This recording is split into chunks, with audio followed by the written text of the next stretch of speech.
Roblox over the years has genuinely turned into Las Vegas when it comes to all these gambling systems. We'll be exploring some of the games that rely on this system heavily. Starting with probably one of the worst Roblox travesties, Souls RNG. Now, essentially Souls RNG is a gambling simulator. How are people getting Celestial? 1 in 350,000, he's floating like he's God. And these super rare auras are the reason why people are playing this game for so long. I discovered that majority of people aren't actually playing the game. I mean, hell, the game has an auto roll button that encourages you to sit in the game and AFK for long periods of time. And the fact that this game has 90,000 people playing means that probably 90% of the player base is just sitting AFK. Like, what is the goal of this game? Like, this is literally, is this it?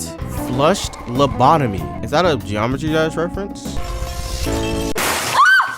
And if you still aren't aware, basically the reason games want you to sit AFK is because they're profiting off of premium payout, which is just Robux from sitting in the game for hours. So while you sit in AFK and get nothing but auras, they are filling their pockets with Robux easily without even having to really add anything to the game. This is actually really bad for Roblox in general, but more on that later. Souls RNG features a very barren map, and probably the only feature this game really has is a weather system where you can get certain auras if you roll during fog or something. There's some of them are literally just reskins of each other. So there's different versions of the same exact. Something ain't right. They didn't even. How do you reskin something in a game that already has close to nothing in it? 1 in 500,000 mutated lunar full moon. What are we even spinning for anymore? Are we spinning for NFTs?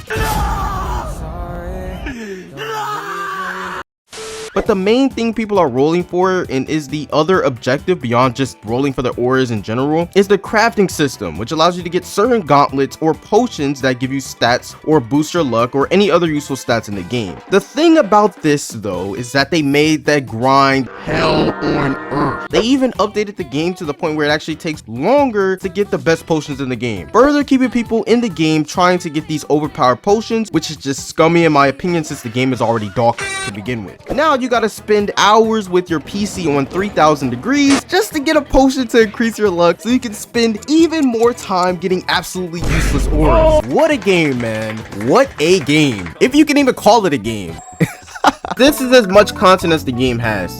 They have one quest in the game. Now, you're probably thinking, how is this exactly bad for Roblox if the gambling is technically all free and there's barely any microtransactions? It's not that this game itself is necessarily on its own going to be bad for Roblox, but the clones that will eventually spawn with it will truly bring in an era of copy games that will not be as kind to the player. Well, let me just introduce you to Blades of Chance, a game that is heavily inspired by Souls RNG and is also made by the same guy who managed the recent scam that was Anime Clash. Now in this game, you could spin for swords and PvP with them. I don't even really have to explain why this game will probably be bad. Imagine a sword that you spin for is 1 in 100,000 chance of getting it, going against something that is common. Obviously, the game will be super unbalanced towards the people that have crazy weapons, further making people want to roll for more stuff and making the game increasingly more grindy. The even crazier part is that if you search up RNG on Roblox, there has already been games that came before Souls RNG, making Souls RNG actually a copy of other RNG games that came before it. Games like RNG Legends that have tons of dislikes because people think that it's a copy of Souls but actually came before it. Talk about Roblox brain rot. And now after visiting Legends RNG, it's literally the exact same game but a lot more colorful and resembles a kiddie simulator just based off the map. But the game already has more microtransactions than Souls, so it makes sense why this game actually is doing way worse. Then there were other games that I visited that were the exact same as Souls RNG as well. Already a copy of Souls RNG and it's called Thuds RNG and it's literally the same exact game.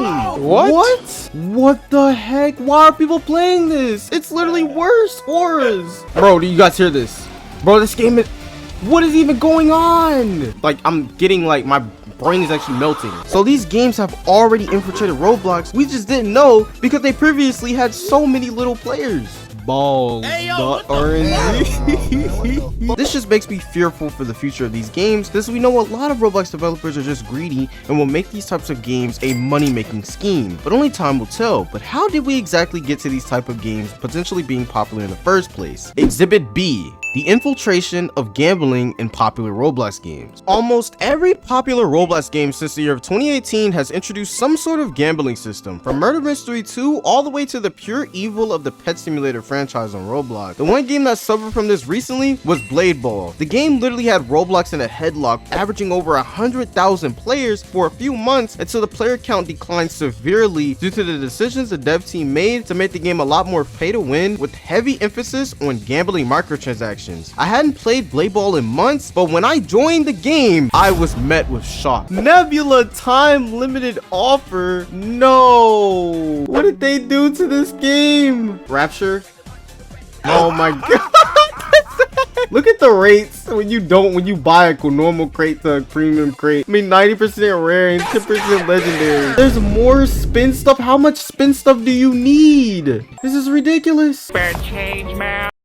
But the game to really start the extreme popularity of gambling on Roblox is the Pet Simulator games, more specifically Pet Simulator X and Pet Simulator 99. The recent game Pet Simulator 99 is just a revamped version of X and is just as terrible. Preston, the creator, is no stranger to exploiting the people who play his games to the extreme by encouraging AFKing and absolutely insane microtransactions into his games. And again, this game still somehow manages to have 100k players on average, and it's just a game where you go collect coins and you spin eggs, and the eggs themselves get increasingly more expensive as you grind and AFK the game. That's literally the whole entire gameplay loop. Oh, look at all these game passes. Oh, I'm getting brain rot. But the one genre of games to really take gambling for abilities to the absolute max is anime games. Exhibit C: how gambling took over Roblox anime games. I pulled a poll a few days ago asking if people liked to gamble, and majority of people said yes. And I just started to wonder, was it out of necessity or are they actually genuinely addicted?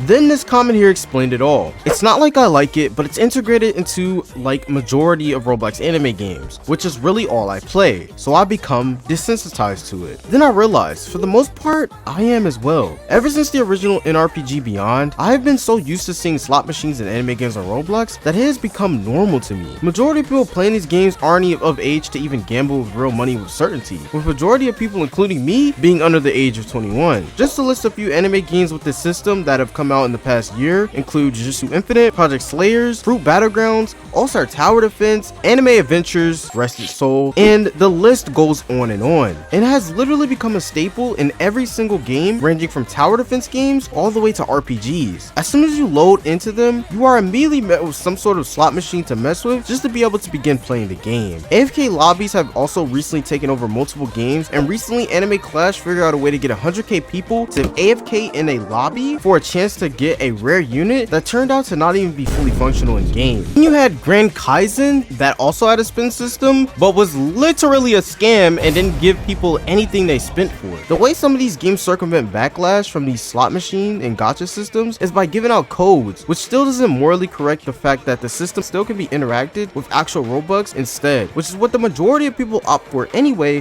when codes aren't available. This inherently promoted gambling addictions and gave rise to games like Souls RNG being able to literally be only gambling instead of just some feature to give you an ability or something like in anime games. I'm sure there will even be an anime version of Souls RNG very soon that will take advantage of anime fans on the platform. With the success of RNG games being so prevalent, it's bound to happen. I don't necessarily blame the developers of these games for adding these systems if people continue to engage with them, and that's a problem for the players rather than the developers themselves. They want their bag and you are giving it to them by being an addict. It's a shame that Roblox is going down this path, but after years and years of gambling systems being promoted on Roblox, it was bound for developers to just double down on these systems. And now with the popularity and rise of Souls RNG, it's safe to say that some people would rather play a slot machine simulator over fully functional games on the site. What a fall from grace, truly. But as I say in every video, if you guys enjoyed this video and you like some more content like this one, don't forget to like, subscribe, and I'll see you guys in the next video. Peace.